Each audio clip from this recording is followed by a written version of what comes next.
Hi everyone, it's Sarah. I hope you're all okay. I know I've been very naughty. I did my 1 week post-op, but I didn't do a week 2 and week 3 post-op, so very naughty me. It doesn't mean, I know I haven't followed up on here, but it doesn't mean to say I haven't followed out outside of YouTube. I mean, I've been weighing myself every week. In fact, I've been a little bit naughty with that. I mean, at the beginning, I'm enjoying losing weight so much, and it's just so addictive. I want to go on the scales every day, part of me, because it's just such a nice feeling watching the scales go down. And like £2 at the beginning, obviously it was going like £1, £2 a day, but I'd say week 1 and 2 was going down really, really quickly, but week 3 and this week has gone down very slowly now. And besides, what's the point of weighing myself every day? I mean, your body changes throughout the week anyway, and I'm just demotivating myself if I've either stayed the same or put on in the week or whichever. So that stopped, thank goodness. But anyway, back to the important stuff, my weigh-in. So week 1, I think I lost £9. Week 2, I then lost £8. And week 3, I've already said week 3. So more importantly, week 4 then. So week 3, I lost £3. Now I won't lie. Week 3, I was really disappointed. I was like, oh my gosh, are you sure they've given me the gastric bypass? I was starting to panic, and having doubts and things. But I worked it out. Or a good friend, Angela, who's Wheelia on here, she mentioned that the reason why you lose a lot of weight at the beginning is because you're getting rid of the water and the air from surgery, and then your body just goes at its own rate. And I shouldn't worry about it, and everyone's different, but yeah, anyway. But week 4 then, I then lost £4, so I lost more this week than last week. So yeah, pretty pleased with that. Overall, I've lost about 2 stone and £10, which is £38 in total. So that's including from the time I started my pre-op diet, so it's not completely post-op, but I'm including that anyway because a loss is a loss, isn't it? And, you know, that was my highest weight, and now I'm not at my highest weight, which is good. So, yeah, there's a couple of differences I'm noticing, and this video is going on way too long. There's a couple of differences I've noticed. What I've done is I've categorised all my clothes, because I've got loads of clothes from all the times when I was a lot smaller and to the biggest, and I've put them into size order. Now, with me being difficult, I'm quite an odd shape. I'm one size bigger on my bottom half for trousers and skirts than I am on my top. So if I go shopping for a whole outfit, I'll have to get 2 different sizes, a larger one for my big butt, and then the smaller one for my top. I don't know if anybody else is shaped like that. I think it's pear-shaped. I got the big booty. But yeah, so shopping isn't always easy, especially with dresses and things.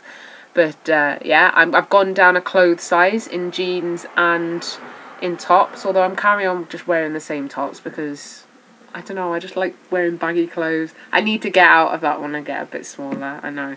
But yeah, as I said in I think my last video, I hit my first goal of being able to fit on the Wii Fit. Yay! And my second goal was to be in the 22 stone range. Now I achieved that 2 weeks ago, and now my next goal is going to be to get to £300, or to get in less than £300. So yeah, so I'm going for it. I'm still walking every day. I haven't gone back to the gym yet, but I will be going shortly because I don't know if you can see, the arms are starting to get a little bit saggy, so I want to start doing some weights in that.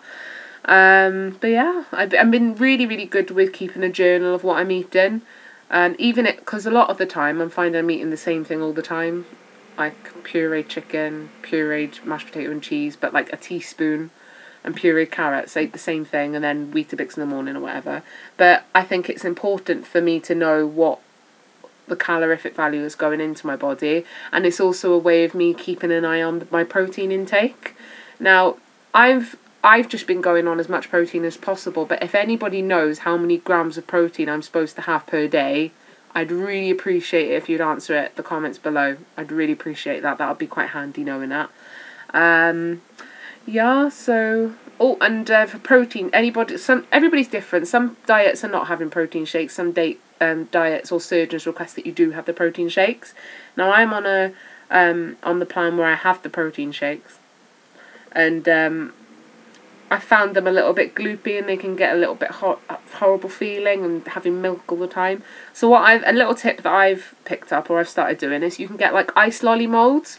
And what I'll do, I mean, I'll drink the majority of the protein shake, but I'll put some of it in a lolly mold and I'll freeze it and then just have it like a lolly then. At least it's got like a crunch value there, which is nice then. So it's not so gloopy on the tongue, I suppose. But I know that this time of year, they're not the easiest to get hold of because I looked for ages. But just have a look online if you want to have a different spin on things from the protein shakes you're having anyway. But yeah, I have been on a learning curve last couple of weeks. There's been some days where I haven't managed to finish all my protein shakes, but that's purely my fault. I'm not putting the blame on anybody else. The reason for that is I get really, really thirsty, and probably the reason for that is I don't drink enough throughout the day consistently. I just do it. But yeah, I've been drinking a bit too much all the time, and I can always tell when I've taken a huge gulp. It feels like my stomach or my pouch is contracting like that. I can feel it. So I always get that feeling when I know I've eaten, when I'm full, or if I've eaten too fast, or if I've drunk too much too fast. But yeah, because I'm drinking too much squash and water, I'm not getting my protein in, and I have to try and force that in sometimes. I find that a little hard. Speaking of a learning curve, I think it was 2.5 weeks post-op, I don't know what it was, but I really fancied steak, and I hate the idea of having steak rare, and it's always made me feel sick. But my partner Mark, I've started eating with him again now, but he made like a rare steak, so it was like rare and then it was all like bloody in the middle, which is a bit gross, it sounds it, but I really fancied it. And I thought, I tell you what, me being naive, I thought, yeah, I can try a tiny little smidgen of that and I can chew it really, really, really well and I'll be fine.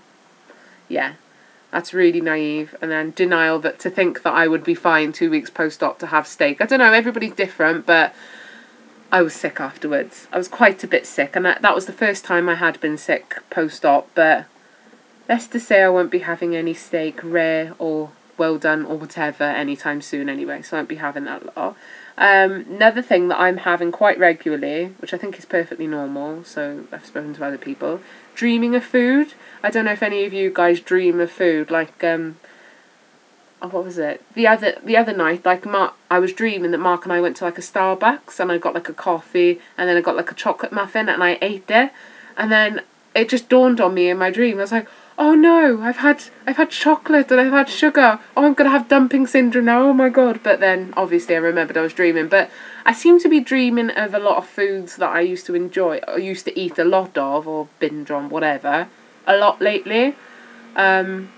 But I think, as I said, I mean, I've spoken to Angela as well. She's been very supportive throughout this. I've been going, oh my god, it's not working. And she's just been keeping me down to earth and making me keep things in perspective anyway. But I spoke to Angela and she mentioned, and what I thought as well, that it's a normal part of going through this type of surgery because you're not eating the way you used to. So you're kind of mourning the food. So I don't know, have any of you guys had any dreams about food? I don't know, like scoffing down on food and then going, oh my god, I've had the gastric bypass, and then realising afterwards. I don't know if any of you have noticed that. I'm trying to think what else. I've been chatting away and I've only got like a minute and a half. I don't want to go over 10 minutes because then I have to record it again. What else? That's it. I've obviously gone back to work. I went back to work after 3 weeks because I went back into work after 2 weeks. And I didn't feel very well. I had to go home. Everyone's telling me, oh my gosh, you look awful. But I went home and then I went back the following week and I was absolutely fine. I mean, I won't say that I'm 100%. I'm definitely not 100%, but I'm getting there. You know, I keep telling myself if I'm feeling pretty bad, I'm not going to feel this bad tomorrow. I'm going to feel better the next day. So that's getting me through at the moment. So many changes at work. You know, when you're off of work 3 weeks for a long time and it takes you a long time to get into the flow of things, catch up on it. I had like 300 and something emails, but I got through it. I'm alive. And that's all really, I suppose. I'm back to work. The steak incident. So the weight loss meet and greet is coming up. It's approaching us fast, which is good. Only another couple of, I think it's 2 weeks now. But anyway, any of you who are going or interested in coming, don't hesitate to look at the link in the sidebar, which is www.wlsmeetup.tk. Now, that went wrong at the beginning, so I had to change it, but yeah, the new link is at the side anyway, okay? So I best be going, because it's going to 10 minutes anyway, and I promise I will do a 5-week update. 5 weeks, wow. But yeah, I will definitely do a 5-week update. So I hope you're all okay. Take care. Bye.